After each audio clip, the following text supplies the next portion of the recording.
what does Las Vegas Republicans, what do the state of Republicans in the state of Nevada have to do to make sure that we are heard? Welcome to Nevada Today. I'm your host, Patrick Casal, and today we're going to have a very special show because we're going to have two guests. We're going to start out with my man who's a current assemblyman for District 37. His name is Jim Marchants. We're going to interview you, and we're going to tell you, the listeners and the viewers, how important it is that we vote right. My point I'm going to get across every time I speak, if you don't vote, you can't bitch. And it's time to vote. I don't want to hear, I don't want to vote for this person or that person. If you don't vote for the Republicans this time around, we are in trouble. Jim, how much trouble are we facing in Nevada or even in the nation? Well, I said last election this was the most important election of our lifetime, and it was, but this time too. If we don't vote a Republican governor in as our governor, our state is toast. We're East California, and it's going to be really, really bad because of at least the 41 bills that were vetoed last session are coming back. And if we don't have a Republican governor in there, they won't get vetoed this time either.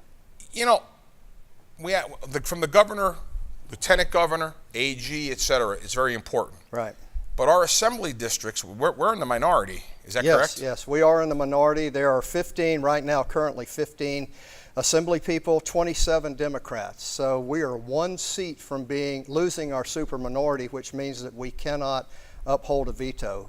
If Adam were to veto, if we're at 14 seats, we get overridden by the assembly, the Democrats in the assembly. So it's important that we elect our Republican assembly people. Before I get into your specific position and your opponent, let's talk about, are there any assembly people running this time around that are very vulnerable on our side? I've heard they're coming after my seat and Richard MacArthur's seat because we are, for the not first time, last time we were down a little bit in 16, and that was expected because it's a presidential cycle, but now even this time, I'm actually negative. There are actually more Democrats in my district than there are Republicans. And Richard as well? Richard as well, yes. Because that was a seat I actually was going to seek right. if it wasn't 2 years ago, but going forward. Right. And I will sit here and tell you, I know the community very well, yeah. and it is scary. It's scary, yeah. But what bothers me is during the primary season, and you're fortunate not to have a primary, but right. We're killing each other. Yes, I know. I mean, we call each other everything but human. I know. It's not good, but that's part of the game. That's the way it's played, and we just have to deal with it as best we can. Let's break down your assembly seat. So you're in 37. I'm in District 37. And what you did the other day on Kevin Walsh's show, I thought was class. Yeah. They asked you specifically about your opponent, and you were a gentleman. Yeah. The only thing you said that would be derogatory in the left side is that if you voted for her, she's going to be voting for Nancy Pelosi and the right. progressive left. Exactly. And I've met her, and she's very nice, and I have no issues with her. And probably if she wasn't a Democrat, she would probably agree with most of what we believe. But because she's a Democrat, she's going to have to vote in lockstep with her leadership, which has been proven by the bills that they put forth last session were disastrous for our state. I mean, it's minimum wage, the single-payer health care, Harry Reid Airport, you name it. It's just a disaster. iPads for prisoners. I mean, the bills that they put forward were a disaster. Where does the money come from? Well, the taxpayers. Exactly. Yeah, the taxpayers. So what are some of your goals and ambitions this time around if and when you get reelected? And I believe you will get reelected, but when it happens, what are you going to be doing differently this time that you didn't do 2 years ago? Probably not much, because last session I was rated by a number of publications that rate legislators at the top of the conservative list. NPRI is one, Nevada Policy Research Institute. They evaluate legislators on how they vote on predominantly fiscal issues, and I was number 2, only behind Robin Titus, who is an excellent conservative from up north, and just lost to her by just a little bit. I was number 1 in the assembly with the Matt Slapp's American Conservative Union, and I was the only legislator in the assembly to grade 90 or above. You have a BDR out about gold, I do. And I know you to be very conservative. So I want to talk about 2 big topics. I want to talk about Yucca Mountain. Okay. Let's first talk about your BDR. and your expectations and how great this would be for the state of Nevada?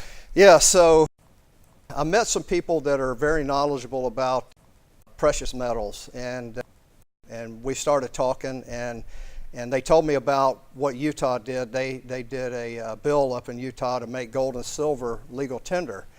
And part of that process, we started talking. I said, well, you know, that sounds like a good idea for Nevada, but we took it one step further and said, you know what, we in Nevada, we pull out 160 metric tons of gold every year, around there, and we get a royalty on that. So what better state to offer gold and silver bonds and pay interest on them than Nevada? If Nevada was a country, we would be number 4 in the world in gold production. If your BDR got approved, what does it mean for Nevada, the constituents of Nevada, top and bottom, east and west? Yeah, so one of the things that happened to me during my last cycle and this cycle, election cycle, is I go out and I'm walking, right, and I meet people in my district, and I see these seniors who have worked all their life. They've worked their butt off, and their pensions and their savings are dwindling to nothing because the Federal Reserve debases our currency 2% per year. That means the purchasing power, we lose 2% purchasing power every year on our dollar. So we did an analysis we went back to 2000, and we calculated if you took $1 then and you invested it in regular Nevada paper bonds, right? That was based on the paper dollar. What would it be worth today in 2018? And it was 94 cents. 94 cents with a 2% interest.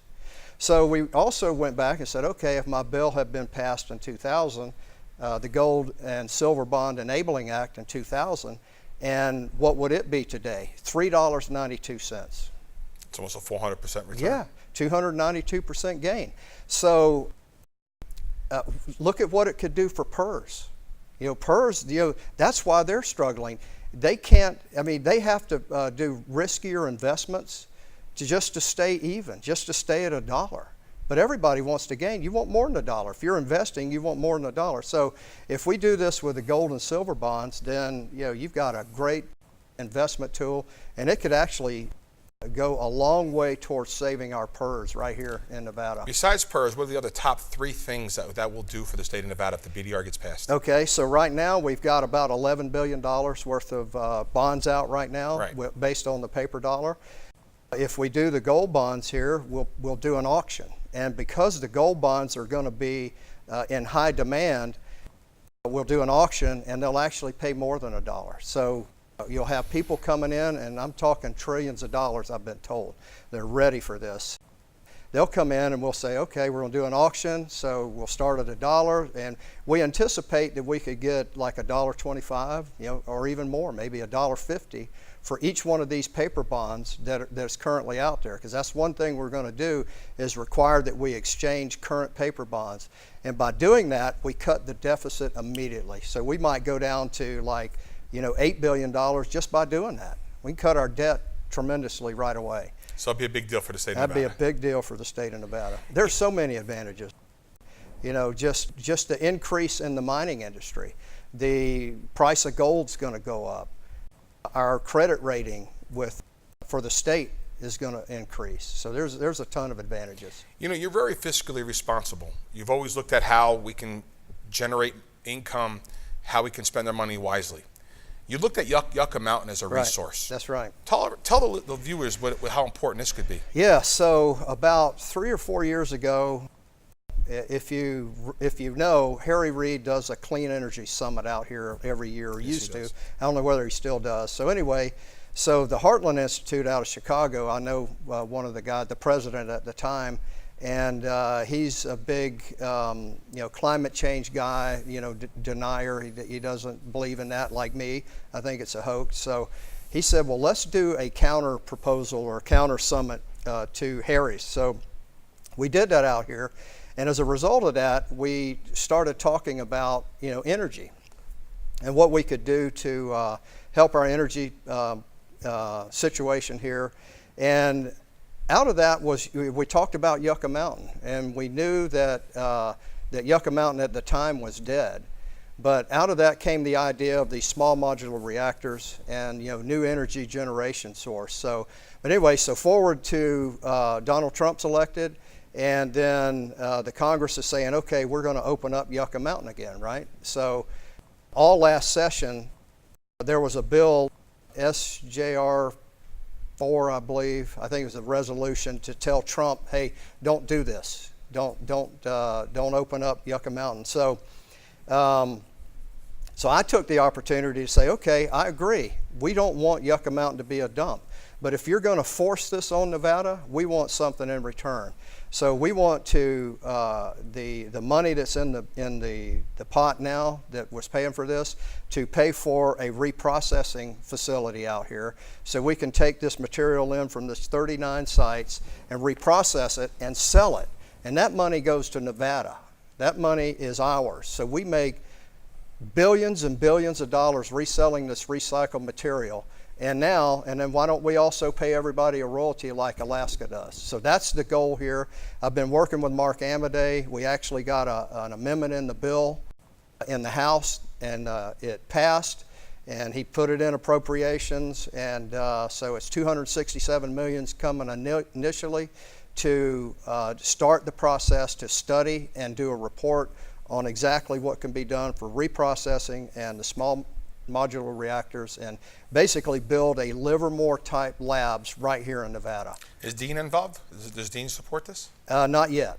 Got to get him on board. We got to get him on board. He's got to win as well. Yeah. So at the end of the day, we got to vote for you in Assembly District 37, but we have to start looking at people for what they're going to do. And what I like about you're a man of action. Instead of being on a defense, you're on the offense. You're always trying to go forward. Right. So you got 10 seconds to give me a good summary. What's your ambition? What's your goal once you're elected again for 37? Well, just to stop the bad bills that are coming, that I know are coming. That's what we have to do. And like we talked about earlier, it's so important that we don't lose any seats in the Assembly or Senate. So that's critical. So everybody needs to get out and vote. We've got to get the people that voted for Trump, that came out, that hadn't voted in years. We've got to get those guys engaged again and get them to come out, because that's the only way we're going to win, because the field is tipped in the Democrats' favor. Jim, I want to thank you. Thank you. If you're out there and you're smart, you're going to vote Jim Marchants, Assembly District 37. If you don't vote, you can't bitch. Newsflash, local attorney Paul Patter wins a $160 million verdict against a strip casino. Paul Patter got me a $160 million verdict. In a wreck, need a check? Don't settle for pennies on the dollar. At Paul Patter Law, we know how to win. We recently received one of the largest verdicts in Nevada history, $160 million. As I always say, don't get mad, get legal. Paul Patter got me a $160 million verdict.